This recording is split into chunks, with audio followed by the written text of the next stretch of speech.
बाल विकास और शुरुआती सीख। बाल विकास और शुरुआती सीख। बच्चे कैसे सोचते हैं? How do children think? देखिए, सोचना एक उच्च प्रकार की मानसिक प्रक्रिया है जो ज्ञान को संगठित करने में एक अहम भूमिका निभाती है। इस मानसिक प्रक्रिया में बहुधा स्मृति, प्रत्यक्षीकरण, अनुमान, कल्पना आदि मानसिक प्रक्रियाएं भी सम्मिलित होती हैं। एक बालक के समक्ष हमेशा अनेक वस्तुएं, समस्याएं, दृश्य, परिदृश्य आदि दृष्टिगोचर होती रहती है तथा बालक उन समस्याओं, वस्तुओं, दृश्य, परिदृश्यों आदि के विषय में चिंतन करता रहता है। यह चिंतन अनुभवजन्य होता है। बालक अपने स्वाभाविक प्रवृत्ति के अनुसार वस्तुओं को देखकर या छूकर उनके बारे में अनुभव प्राप्त करता है। धीरे धीरे बालक में प्रत्यय निर्माण होने लगता है तथा पूर्व किशोरावस्था में बालक अमूर्त वस्तुओं के विषय में सोचने लगता है। बालक में सोचने की प्रक्रिया का विकास एक निश्चित क्रम में होता है।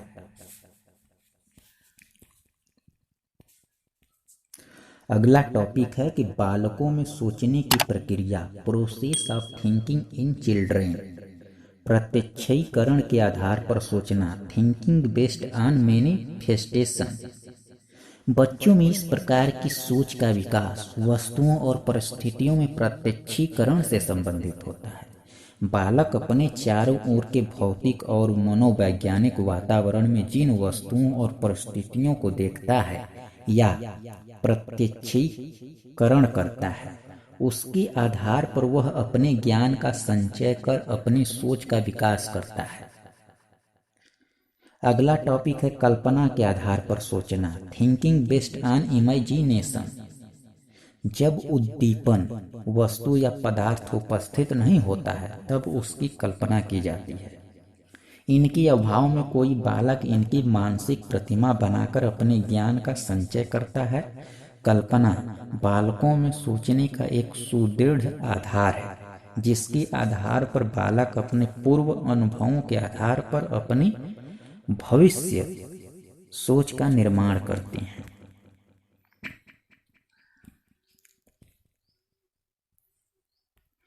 अगला टॉपिक है प्रत्ययों के आधार पर सोचना, थिंकिंग बेस्ड ऑन कंसेप्ट। यह अपेक्षाकृत अधिक उच्च प्रकार सोच है। इसकी बालकों में अभिव्यक्ति तभी होती है जब बालकों में प्रत्ययों का निर्माण प्रारंभ होता है। एक बालक में जितने ही अधिक प्रत्यय निर्मित होते हैं उसमें उतनी ही अधिक प्रत्यात्मकता सोच पाई जाती है। इस प्रकार की सोच को विचारात्मक सोच भी कहते हैं। स्थान, आकार, भार, समय, दूरी और संख्या आदि संबंधी प्रत्यय बालकों में प्रारंभिक आयु स्तर पर ही बन जाते हैं। अगला टॉपिक है कि तर्क के आधार पर सोचना, थिंकिंग बेस्ड ऑन लॉजिक। इस प्रकार की सोच का विकास किसी बालक में भाषा संप्रेषण के आधार पर होता है। यह सबसे उच्च प्रकार की सोच है। अगला टॉपिक है अनुभव के आधार पर सोचना, थिंकिंग बेस्ड ऑन एक्सपीरियंस। बालक अपने पूर्व अनुभवों के आधार पर अपनी नवीन सोच का विकास करते हैं। इस प्रकार की सोच का विकास बच्चों में स्थायी ज्ञान प्राप्ति का सर्वोत्तम साधन माना जाता है।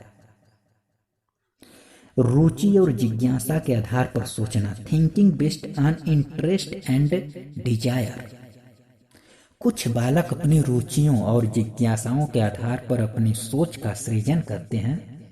शिक्षक तथा अभिभावकों को चाहिए कि वह बालकों में नई नई रुचियों और जिज्ञासा को पैदा करे, जिससे कि बच्चों में सोचने की प्रक्रिया की गति तीव्र हो सके। अगला टॉपिक है अनुकरण के आधार पर सोचना, थिंकिंग बेस्ड ऑन इमिटेशन। बालकों की सोच के विकास में अनुकरण का एक महत्वपूर्ण स्थान है। वह जब अपने आसपास लोगों को कोई कार्य करने देखते हैं तब वह उसी कार्य करने की चेष्टा करते हैं तथा अपने सोच का विकास करते हैं। बच्चों में सोचने की योग्यता को बढ़ाने हेतु आवश्यक कदम। देखिए, क्रो एवं क्रो के अनुसार बालकों में सोचने की योग्यता सफल जीवन के लिए आवश्यक है।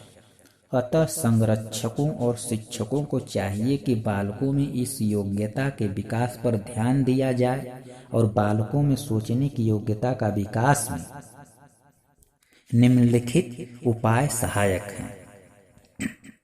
कौन कौन सा उपाय है, आइए देखते हैं।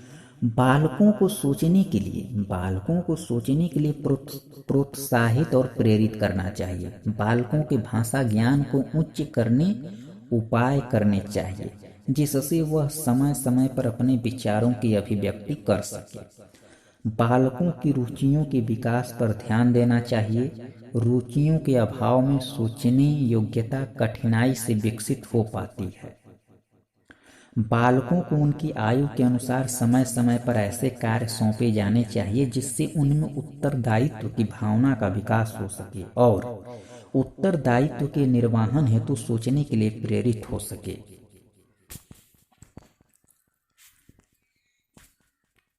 बालकों को उनकी आयु के अनुसार समस्या समाधान करना भी माता पिता और शिक्षकों को सिखलाना चाहिए, क्योंकि समस्या समाधान के द्वारा भी सोचने की योग्यता विकसित होती है और शिक्षकों और माता पिता को बालकों को नवीन बातों की समय समय पर अर्थात उनकी आयु के अनुसार जानकारी देनी चाहिए, जिससे उनमें सोचने का विकास सुचारू रूप से चल सके।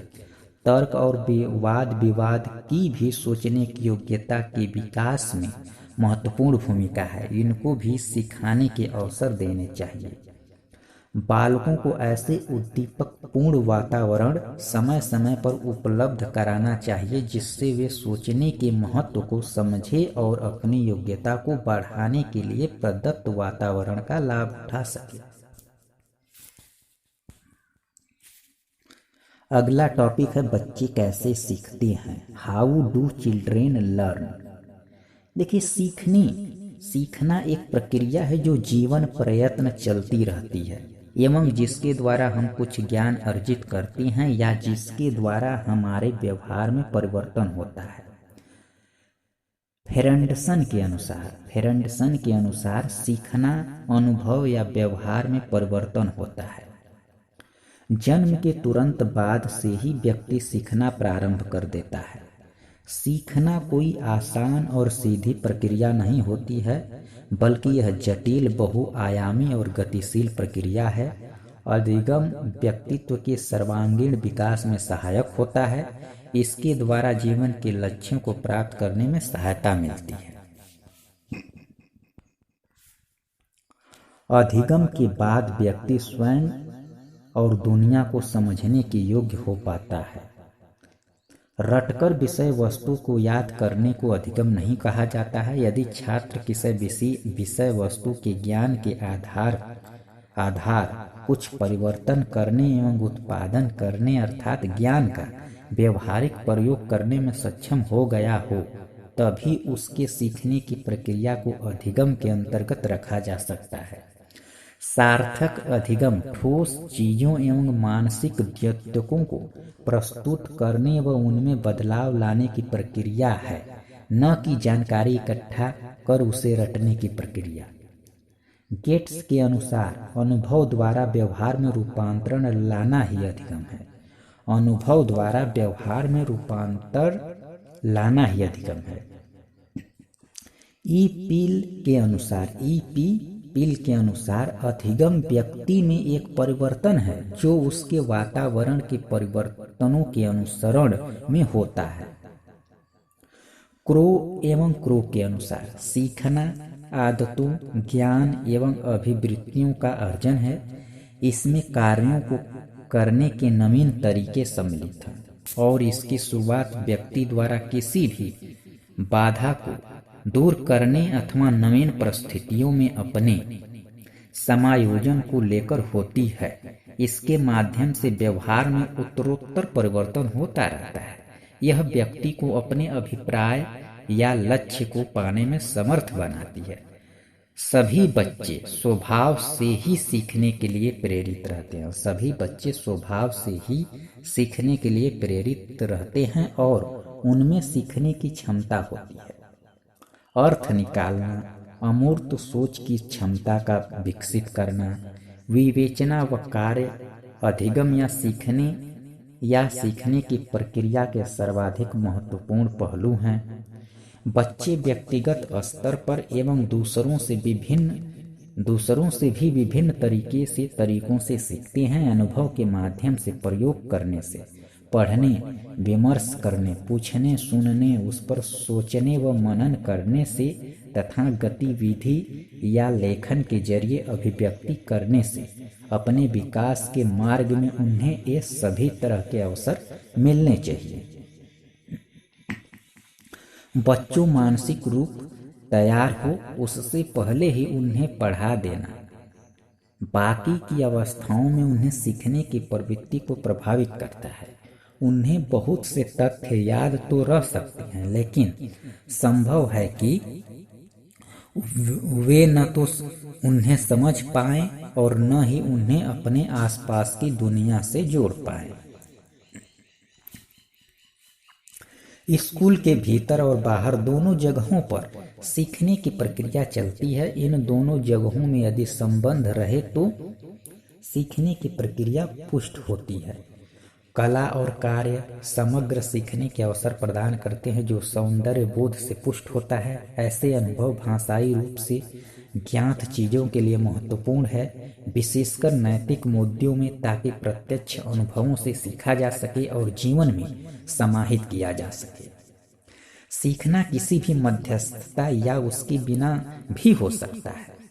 प्रत्यक्ष रूप से सीखने से सामाजिक संदर्भ व संवाद, विशेषकर अधिक सक्षम लोगों से संवाद, विद्यार्थियों को उनके स्वयं के उच्च संज्ञानात्मक स्तर पर कार्य करने का मौका देते हैं। सीखने की एक उच्च गति होनी चाहिए ताकि विद्यार्थी अवधारणाओं को रट कर और परीक्षा के बाद सीखे हुए को भूल न जाए, बल्कि उससे समझ सके और आत्मसात कर सके। साथ ही सीखने में विविधता और चुनौतियां होनी चाहिए ताकि वह बच्चों को रोचक लगे और उन्हें व्यस्त रख सके। उब महसूस होना इस बात का संकेत है कि उस कार्य को बच्चा अब यांत्रिक रूप से दोहरा रहा है और उसका संज्ञानात्मक मूल्य खत्म हो गया है। बच्चों में सीखने के नियम अथवा सिद्धांत, laws of learning in children, तत्परता का नियम है, लॉ ऑफ रेडीनेस। देखिए, इस नियम का प्रतिपादन थॉर्नडाइक ने किया था। इस नियम का अभिप्राय यह है कि यदि बालक किसी कार्य को सीखने के लिए तत्पर या तैयार होती हैं तो वह उसे शीघ्र ही सीख लेती हैं। तत्परता में कार्य करने की इच्छा निहित रहती है। यदि बालक में गणित के प्रश्न करने की तीव्र इच्छा हो तो वह उनको करता है, अन्यथा नहीं। इतना ही नहीं, तत्परता के कारण वह उनको अधिक शीघ्रता और कुशलता से करता है। तत्परता उसके ध्यान को कार्य पर केंद्रित करने में सहायता देती है, जिसके फलस्वरूप वह उसे संपन्न करने में सफल होता है। अगला जो टॉपिक है, अभ्यास का नियम, लॉ ऑफ प्रैक्टिकल।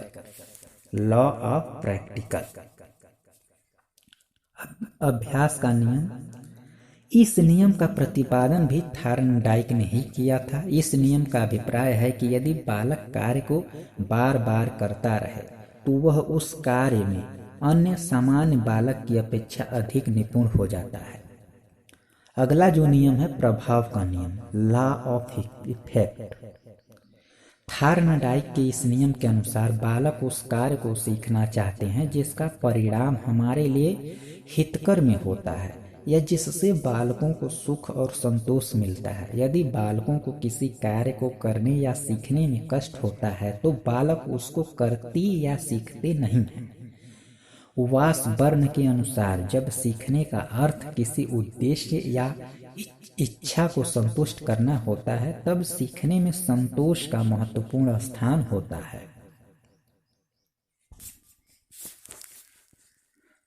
अगला जो टॉपिक है सीखने का प्रबलन सिद्धांत। सीखने का प्रबलन सिद्धांत, रेनफोर्समेंट थ्योरी ऑफ लर्निंग।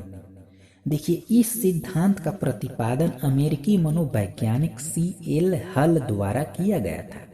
इस सिद्धांत के अनुसार सीखने का आधार आवश्यकता की पूर्ति की प्रक्रिया है। जब बालक की किसी आवश्यकता की पूर्ति नहीं होती है तब उसमें असंतुलन उत्पन्न हो जाता है। उदाहरण के लिए, भोजन की आवश्यकता पूर्ण न होने पर बालक में तनाव उत्पन्न हो जाता है और उसके फलस्वरूप उसकी दशा असंतुलित हो जाती है। साथ ही भूख की चालक शक्ति उसे भोजन प्राप्त करने के लिए क्रियाशील बना देती है, अर्थात प्रबलन बनता है। कुछ समय के बाद वह ऐसी स्थिति में पहुंच जाता है जब उसकी भोजन की आवश्यकता संतुष्ट हो जाती है, तो इसके फलस्वरूप भूख के चालक की शक्ति कम हो जाती है।